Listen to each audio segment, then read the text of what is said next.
Welcome into the latest episode of the Five on the Floor podcast. I am Ethan Skolnick. Make sure you check out all the other podcasts in the 5 Reasons Sports Network: 3 Yards Per Carry, 5 Rings Kane, Cinco de Zonas, Light Skinned Opinions, Balls Cast, and Fantasy on 5. Also check out 5reasonsports.com. Before we get to today's episode, after the Heat lose to the Minnesota Timberwolves in Minnesota, I want to tell you about one of the great sponsors of the 5 Reasons Sports Network, and that is BetDSI. You go to betdsi.com. Use the promo code 5101. That's FIVE 101. You can bet football, but of course you can bet basketball there too. Now that the season has started, you still can bet the futures, but also you can bet from game to game. The Miami Heat play on Tuesday night against Atlanta, and what will be Jimmy Butler's first game, so you might want to jump on that action. Also, the Panthers are on a long road trip and playing well, so you might want to get in on some NHL. And of course, the World Series is still going as we speak. So go to betdsi.com, use the promo code 5101, and you will get a bonus when you go there. And now, on to today's episode. Welcome to 5 on the Floor, a Miami Heat and NBA podcast from Ethan Skolnick with Alphonse Sidney, a.k.a. Alf954. Brought to you by the 5 Reasons Sports Network.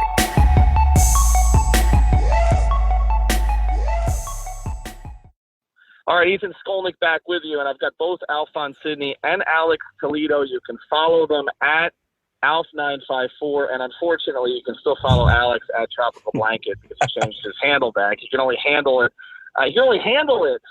Going away from that for about a day, not even a day. Was it a day, Alex? A day? It was barely a day. It was about half a day. Barely a day. Then he went back to his juvenile roots. So he's still at Tropical Blanket.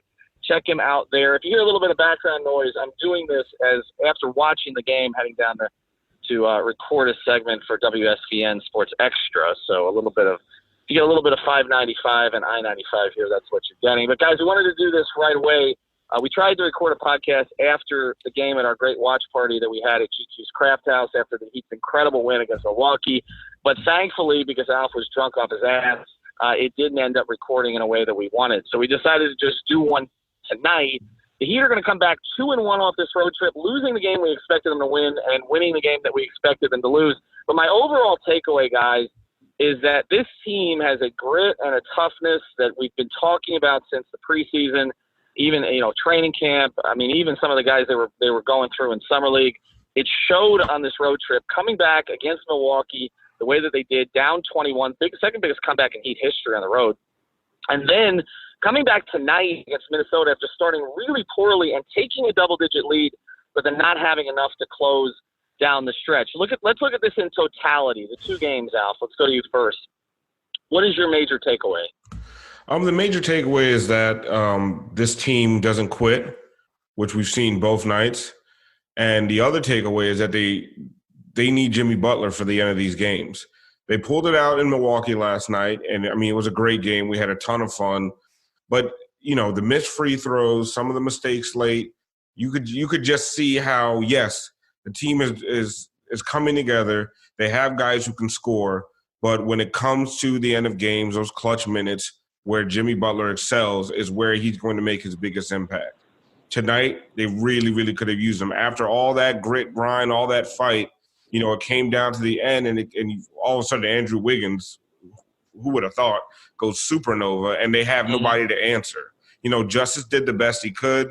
Goran looked tired. Justice looked tired. The team had no legs. Second night of a back-to-back after a super emotional OT win. Like, I don't think there's not a lot of negatives I could take away from this game, except for they gave up way too many offensive rebounds. But, stuff like that happens when you're exhausted. So I'm not mad that they lost. I expected them to lose. I love the fact that they didn't lay down after they were down by 13. But at the end of the day, what I see is this team looks really good, and with Jimmy Butler, they can be special. Yeah, I mean, that's the takeaway that I come up with in terms of what's a consistent problem for this team that they're going to have to address is the turnovers. And that cropped up again tonight. What did they end up with, 22? Something along those lines. It was like, I believe 21. 21. Yeah, 21. I mean that's way too damn high. But again, as you're talking about, with Jimmy Butler, he'll settle down possessions, and I felt like that's what happened at the end of this game. You mentioned Wiggins. I know why he went supernova because I called him out on Twitter, and you know how that works. Whenever I tweet something like that, the opposite absolutely happens. I'm so tired of Wiggins. He's tough to watch, man. He is. He had one of those runs that reminds you he was the number 1 overall pick, but he's so inefficient, and he took a lot of bad shots in that run. They just went down. And the thing is, Alex, I'm sorry, I don't mean to interrupt you. It's just like he made so many of those shots that were open threes, and then he kept scoring every time that he would get a smaller guard on him. Like he scored on Dragic, he scored on Tyler Hero, he scored when Duncan Robinson was on him, and it's like, okay, sure, that's cool. I'm glad he could score on some subpar defenders. Right. Well, that's the thing, though, because I was trying to figure out who would play down the stretch, and that's one of the questions we're going to have. But when Jimmy's playing, Jimmy would have been guarding Wiggins there most likely, right? Because if Justice wasn't, because Justice was guarding him for a good portion of the game. I thought one of the things that worked really well, and you actually pointed this out on Twitter, Alf, was a decision to start Myers Leonard on Towns to save Bam from foul trouble, which Bam got out of the first half with just one foul. And let's try to do this. I really want to do this the totality of the two games. I don't want to focus too much on just one game. People are going to relive that Milwaukee game a lot. And obviously, if it hadn't happened on a Saturday night, we would do more on it right now. But there were some primary takeaways from this 2-game stretch. Number one, Bam Adebayo is an elite defender already. Hands down, the lockdowns, right? The lockdown stuff that he like him and Justice. Yeah, both of them, right? But I want to focus on Bam in particular because Towns was cruising, and he's going to do that against most middling to poor interior defenders in the league, right? He's just unguardable. But you saw with Bam, he looked like he didn't know what he was doing. And it's remarkable we saw that over 2 games. So I think that's been established. Second thing that's been established is Justice's floor game is really, really good right now. He's not confident in his shot. I thought that 3 he made was critical for him going forward because there's so many times in that first half, guys, he wasn't looking at the rim. He's got looks from 3, but he doesn't want to take them right now. And then the third major takeaway, we've talked about Dragic enough. So the third major takeaway is I want to give you a number here, guys. And I don't want to do this to Dwayne on Twitter because he might block me. But Dwayne Wade's first 3 games in the NBA, he averaged 9 points, 3 rebounds, and 3 assists. Kendrick Nunn's first 3 games, he's averaging 22.3 points, 3.3 rebounds, and 3.3 assists. This thing is for real, guys. It's for real. He's legit. I don't see a hole in his game. And when Crotty was talking today, and I understand what John's saying, he's saying he's going to get on the scouting report. They're going to take certain things away. I'll go to you first on this, Alex. What would you try to take away from Kendrick Nunn? Because I don't see an obvious hole right now. No, see, the only thing you could take away from him is the fact that he isn't exactly a point guard. But I don't think that's a big deal because the Heat already have their point guards. They already have Justice. They already have Dragic off the bench. Jimmy's going to be handling a ton of playmaking when he does come back. And that's his one thing where it's he's a fine playmaker, right? Off the catch, he can do some things, but he's not an actual point guard. Other than that, he's exactly what you want in a combo guard, right? He keeps scoring. He keeps filling it up every night. Another night, he shot 9 for 17. Has he scored over 20 in every game that he's played so far? I believe so. He had 18 in game 2, I think. Okay. But he's like I said, he's averaging 22.3 overall though, and he's shooting close to 50%, is he not? Because the first game, I think he was 10 of 21, or that was Justice. But he's right around 50% right now. 5 of 9 from 3. It's the same thing I keep saying on every pod. He has not had a bad game yet. Going all the way back to Summer League, there's not been one game because he's just he's solid. And I was trying to think of the comp to him. Alf, some people threw some at me on Twitter. Eric Bledsoe's one name. Here's a name, and again, this is a Hall of Famer, so I'm not comparing him in terms of what he's going to become. Does he remind you at all of Chauncey Billups? Because that's a name that got thrown out to me by a couple people, and I see some of it. Just overall solid.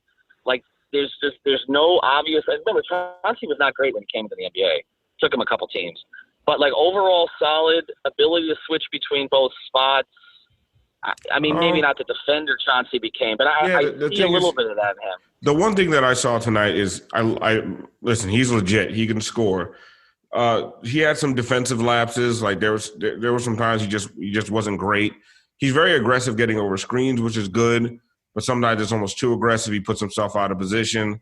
He was trailing guys a lot this game. But, it's kind of nitpicky right now because he really had an awesome game, But so if you comparing him to Chauncey Billups, I find that he's too – Chauncey Billups is a bigger guard, and he was He was a better defender. But he's more athletic and he plays a faster game in the open floor than Chauncey did. But I will say his patience in the half court, yeah, that kind of does remind you of Chauncey Billups a little bit. His patience in the lane is really, really nice to see. Like, he doesn't rush. He doesn't get out of sorts. You saw it happen to Tyler Hero a couple times tonight. He got in the lane and kind of got hung up and didn't know what to do next. That doesn't happen with Kendrick Nunn. And we also got to remember Kendrick Nunn is like 4 years older than Tyler Hero. I think if you look at the two guys, I think Hero has a higher ceiling, but Nunn is the better player right now. And there's nothing wrong with that. Like, they're both. It's excellent the fact that the Heat have two rookies and we haven't really seen a lot of KZ Okpala and Chris Silva looks good. So they have a lot of young good players. So it's nice to see. The comparisons. I know a lot of people are making them, but Kendrick Nunn is for real. Like, a guy, he's putting up 20-something in consecutive NBA games. That's not a fluke at all. No, it's not. And you mentioned the rookies. But then I think everybody's wanted Duncan Robinson to sit, and he was their second leading scorer tonight. And he got them through the toughest part of the game, which is when they were down 13, everybody looked dead. Now, maybe it's because he didn't play as much last night, but everybody looked dead. Nobody had legs. He came in and just hit big shot after big shot. It played well defensively and kind of just it felt like he was reminding the team, like, hey, guys, it's not over. And his minutes were really important tonight. What about the cutting too, Alex? That was the other thing. Like, I did not know that he had part of his game. Duncan was showing that off. I think that was some of the that he was being utilized as when he was playing in Sioux Falls, because he was showing some savvy in that aspect. But what I was going to say was Duncan Robinson did well enough relative to his own defensive ability. But I think when he's on the floor out there with Myers Leonard, or when Tyler Hero's on the floor out there with Myers Leonard, when it's 2 out of 3 of those guys, I think it's obvious that they're just so much worse as a team defensively. And I think that's going to keep hounding them if they keep insisting on playing 2 out of 3 of them together at the same time, especially when you're starting them. Again, I don't think that's going to be as big of a problem when you get DJJ and Jimmy Butler back. I think some of these lineups are just out of just pure necessity right now, and I don't know if we can really look too deeply into them. No, you're 100% right. Obviously, they're missing Jimmy, they're missing Derrick Jones Jr., they're missing James Johnson, they're missing Dion, right? Like, this is obviously not how the rotation is going to play out when everybody's back, but just it's obvious that when they are on the floor together, they're losing. Like, it's gonna happen. Tonight, I was saying it on Twitter that tonight was just not the equation that you come into the game with 4 rookies playing in the rotation, with 4 guys missing from the rotation on the second night of a back-to-back after an overtime game. Like, there was just too much in the works, and the fact that they were even to make this into a game was big on them. But I just didn't see it happening, to be honest. Yeah, I didn't either. But then they take the 10-point lead, and you start to think, okay, maybe they can. But I agree with that. Like, how did they give up the lead? Well, they gave it up because a couple of things. I think they got gassed. I think Wiggins got hot. They stopped closing out, which was a big part of it. I mean, they were rotating really well defensively, and then they weren't, like in the fourth quarter. But you're right. I mean, they can't play too many of those guys together. But you mentioned a couple of them. I think we've gotten into this some. James Johnson, I think, would have been really useful again tonight. Super useful. And last night. As an extra defense. And last night. So I think what the conclusion that we've come to, I think all 3 of us, well, at least Alf and I, after this trip, is that James Johnson is going to play somewhere. Like, there's going to be minutes for James Johnson once he gets in the shape they want. I'm sorry. Dion Waiters has been X'd out this road trip. Like, you're waiting for Kendrick Nunn to fail. Like, I feel like Dion's probably at home with like a voodoo doll, like poking it, like, and it's not working because. I think it's weird. I just don't know where the minutes come from. I have no idea. With the way Dragic and Nunn are playing, where does he? Unless you sit Hero, guys, because he has been the least consistent and he's had some really bad moments. Maybe he's a guy that they wait a little bit, but the other 2 Dragic and Nunn are playing. There's no question about it. Yeah, and I think that has a lot to do with Hero also starting at small forward with Nunn at the 2. I just think in general that's just not a great matchup for him. But Dion, it's funny that I agree with you because Dion, his play style has been X'd out, right? Like, they already have what they need from off-the-bench scoring, off-the-bench playmaking. But I think we still all agree that he's going to be the better player than James Johnson is. What it comes down to is that James Johnson has a skill that he's going to be utilized for, which is going to be, guarding big 4s, big wings, being able to switch onto some smaller 5s. Just like Myers Leonard is going to be somebody who if they need shooting from the bigs, if they need to get a rim protector to guard out to the 5, that's what Myers Leonard is there for. Whereas Dion, his whole thing was coming off the bench and providing scoring and playmaking, and they already have all of that filled out, even though he's going to be the best out of the 3. So it's a weird situation that they've been put in now, and it's a luxury though, right? It's like this is exactly what you want. All right, guys. Well, listen, I'm running down to this appearance. I'm going to let you guys handle it from here. So, I'm sure Slim and Leif will make appearances or something along those lines. You guys seem to be getting more downloads when I'm not on anyway. So if this podcast gets out beforehand, I'll be on around midnight on WSBN. Before we get to the next part of the episode, I want you to check out another of our great sponsors at the Seltzer Mayberg Law Firm. Go to onecalllegal.com. That's onecalllegal.com. And there will be someone there for you 24 hours a day. They handle cases from all over the state, but of course they specialize in traffic violations. So definitely go to them for that. They got a special. Just mention 5 reasons, and they will absolutely take care of you like they took care of me. I just had somebody who jumped out and got their situation taken care of just yesterday. So go to onecalllegal.com, the Seltzer Mayberg Law Firm, and these guys will take it from here. All right. So without Ethan, we're back. It's just me, Alphonse, Sidney, and Alex Toledo, a.k.a. Tropical Blanket. I really wanted him to change his name, but he didn't. So, Alex, we're going to close this out here, probably just a few more minutes, because I'm exhausted. I'm on the second night of a back-to-back, and Ethan's right. I did get super drunk last night. So I'm not. Such a shame that the audio from last night got thrown, man. It was a fun show. It wasn't that bad. He acted like I was like just slurring. I probably was. No, the real reason for that was because we had some audio issues, right? Like there was skipping all throughout the audio. It had nothing to do with any of us. I don't even get how that happens. The drunk stuff was contributing. We were giving legit analysis. We weren't over here slandering players or trying to, pander to Heat fans. We were giving legit analysis. We had fans having all inside our system. We had fans on the from that were still there at the end of the night, coming on the show, asking questions. Shout out to them. They know that we had audio issues, so I'm sure they won't be too angry at us. But shout out to them for sticking through and being a part of the show. But these nights have been fun, anyways, man. You've seen exactly what you want to see from the Heat, man. They're competing, right? Like they're 2-1 without Jimmy, and every single game has either been on their side or close, like tonight was. I think you've seen it, like this team is not filled with scrubs outside of Jimmy, like a lot of the national media seems to think. Well, what I want to talk about is one of those guys outside of Jimmy, because with Jimmy coming back, I think it affects one guy the most. I think it affects Justice the most. I think that the ball's not going to be in his hands as much. But what we've seen in these first 3 games is how comfortable he's gotten leading this team. And what I've also seen is he just does what the team needs when they need it. Now, the free throw shooting is a big problem. It's huge because we thought free throw shooting was going to be a positive for the team this year. But if the guys getting to the line the most are Bam and Justice and they can't hit these, it's going to continue to be an issue. The good thing is Jimmy Butler's a good free throw shooter, and he'll probably be getting a lot of those trips to the line. But I just want your take on, because I just had to log off Twitter because the takes on Justice Winslow are out of control. People saying choked. People, for some reason he's just getting slander when he put up 28 and 6 today, which is like par for the course now, where he's like near triple doubles. He shot 8 for 17, 2 for 3 from 3. I mean, he had 4 turnovers, which the second highest on the team. He contributed to some of that stuff. That last turnover was a kickball, which is why Spo lost his crap. But what do you think of Justice this first 3 games, and how does Jimmy affect that? So as for tonight's game, I wasn't satisfied with his effort in the first half because I felt like he was trying to look for the pass too much, which I think is going to be something that he has to balance all year long, especially when Jimmy comes back. He might lean into that more just naturally because he's not playing the point guard position. But he ended up turning it around pretty well. Like tonight, he ended up finishing 8 for 17. He had that blowout game in the beginning where he scored 27 on 10 of 21 shooting. I think he's shown, being able to turn around whenever he doesn't start as well as he should, right? He's able to recognize it mid-game and adjust.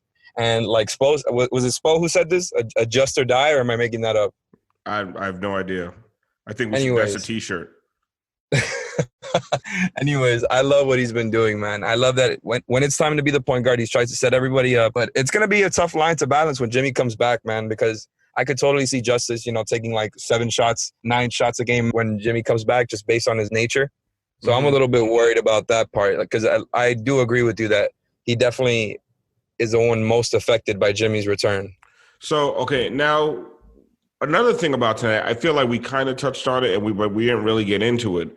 They were super shorthanded, which is why I was arguing with people who were like, why isn't Bam playing Cat, first quarter? They really didn't – they didn't have guys to go to on the bench to help with Cat. See, and I tweeted the same thing, man, because I totally understand the rationale that you don't want to get Bam in foul trouble, but it's – oh, my God, it's Myers Leonard. If you know you're going to start Myers, you know that you're going to start with Bam not guarding Cat, at least start Kelly or at least start Chris Silva, Chris Silva can't really play next to Bam, so it doesn't really the Chris Silva next to Bam is a nightmare offensively. Like, it's not going to work. But Kelly had a terrible game, so everyone's screaming for Kelly. Kelly didn't have a great game. And second night of the back-to-back, shorthanded. Honestly, to me, it was the right move. It was the only move. And it actually worked out for them. So did it not? I don't know, man. They scored 116 points. Bam goes into the second quarter with no fouls, and then guards Cat the rest of the game, and makes Cat's life hell the rest of the game. Oh, for sure. So what would have been the result because everyone's playing? We're actually playing the result here because he didn't get the fouls. But if he picked up 2 fouls in the first quarter, we've seen it happen to Bam before, and they needed every minute of Bam tonight. They didn't have a James Johnson to go to on the bench that could give Cat problems. See, but my thing is, wasn't Bam also guarding Giannis full time last night? Yeah, but last night. First of all, it wasn't the second night of a back-to-back. And Milwaukee's a way better team, so that's why I think it's just a little bit inconsistent. It's the second night of a back-to-back, though. That's what the guy. How many minutes did Bam play last night? No, you're right. You're 100% right. And Myers Leonard basically played like 10 minutes last night. Like, these are, I think we treat everything like it's NBA 2K, right? No, I think, and I understand that it's about the context, but what I'm saying is Myers Leonard is not just an average or subpar defender. He is a horrible defender. He's the worst defender in the team. And Cat is maybe the most gifted offensive big we have in the league outside of Jokic, who's more of a playmaker than a scorer. And it's just like, he was getting absolutely roasted. He just has nothing for him. And then with all that, they would have stopped him. But it's like Kelly is definitely a better defender. He definitely has better defensive fundamentals. And they went into halftime with the lead. So to me, I feel like it was the right decision. But even going away from that, because one of the reasons that happened is because the Heat's been so shorthanded. So outside, of course, of Jimmy Butler, which would have helped tonight because when Andrew Wiggins is going off, it would have been Jimmy or Justice. So even if they switched, that's why it's so nice to have Jimmy, Justice, and Bam, because all three of those guys could probably guard 1 through 4, and then Bam can guard 5s. Yeah. Who is the guy that they're missing the most out of right now? Derek Jones Jr., James Jones, Dion Waiters, because of course Jimmy's number 1, and Jimmy will be back. Out of the guys that they're missing in this rotation right now, who are they missing the most? Weirdly enough, I think it's JJ. JJ is the one who serves, like I said before, that skill set is going to be really, really needed because you have so many, forwards in the league that when Justice and Jimmy, aren't guarding them, you're going to need James Johnson to guard them. Or at the very least, Derek Jones Jr., right? Whichever one you want to play more from those two, you're going to need their defense. James Johnson is more for the bigger guys, and while Derek Jones Jr. can maybe guard some of the slimmer dudes. But that's exactly what they need right now because when they go to the bench and they start bringing out these lineups with like Goran and Duncan Robinson and one of Hero or Leonard, it's like that's when they really start showing a lot of weaknesses on defense. And the Heat's whole thing is defense. Like they're not going to be a really good team this year without defense being their biggest strength. So I think once you take away the defense from the equation, they're a weaker team. Obviously, like we talked about before, this is not going to be the team going forward. So I'm not worried about that going forward for the rest of the season. But I think James Johnson is going to be somebody who they can definitely utilize. I still would love to see Dion come back and try to play his way back in. He seems like he will be motivated to try and prove to the Heat and to fans and to everybody that he is still a good player. So I think they could still use him just because, I don't think the Heat are this championship team that just can't use any more talent, right? But JJ is the one who serves the biggest skill that they need in return. Yeah, see, nights like tonight, I know fans have their beef with Dion Waiters, but nights like tonight is where you say you don't give up depth for no reason, right? You don't just say, oh, we don't like the guy, he can stay home. That's not how it works. I see a lot of people with the take, just leave Dion home for the next 2 years. Like, get out of here. That's not going to happen. You can't increase his trade value if he doesn't play, first of all. Like, right now, who's trading for Dion Waiters in 2 years of a contract when the Heat won't even let him on the floor? Mm-hmm. So everyone needs – I don't think – I think Dion Waiters may come back for the Heat, but it's only to increase trade value. I think eventually he's gone, but they can still use his talent. I agree with you. James Johnson's a guy right now, to me, who could probably – outside of Jimmy, of course, who could probably give this team the biggest boost because they just don't have the size, right? They don't have a ton of size. They're not very big. They're not in the front court. They're not versatile enough. It's now, like maybe JJ wouldn't be as necessary when Jimmy and Derrick Jones Jr. come back because you add those two to Justice and Bam, and it's like, okay, you got some guys now. But still, I do think it's James Johnson, right? Because it's like, man, every single team you can name somebody who you have to guard like that, right? For the most part, it can't be all on Bam Adebayo every game. Exactly. Right? Exactly. He has to have some relief. Bam still played excellent, but it just can't be night in and night out. And it's the same thing with Justice Winslow. Why he needs Jimmy Butler back, because it can't be on Justice every night to guard the best wing. Every single possession. So. So we're looking forward to Jimmy coming back. Don't know what's going on with JJ. Not sure how hurt DJJ is. But on second night of a back-to-back with a shorthanded team, a tired team, you could tell their legs weren't into it. I'll take this game because they fought. But Tuesday, last night was freaking awesome, man. We haven't really last night was amazing. That was incredible. Last night was incredible. Like it was the most fun I've had watching a Heat game in probably since 30 and 11, to be honest. Yeah, the people who came out to the watch party, man, that was a great atmosphere in there. And it was just, we had the Red Nation Army chants going. The alcohol was really helping. But the alcohol did help. And we broke the curse, which is big. Huge. Because we all know we were 0 for 11 in watch parties. Broke the curse against all odds in a truly #culture way. Without Jimmy on the road against the best team in the East. And that's something. All right, guys. We will have another show for you, I believe, Tuesday after the game. I'm not sure if we're doing a show tomorrow. Alex, do you know? I would probably assume after the game. So Tuesday after the game, we'll have a show for you. Probably another one Wednesday. And then Alex and I are actually going to be in New Orleans next weekend. So I don't know who's going to do the show with Ethan, but I'm going to be too drunk and too full of crawfish to care.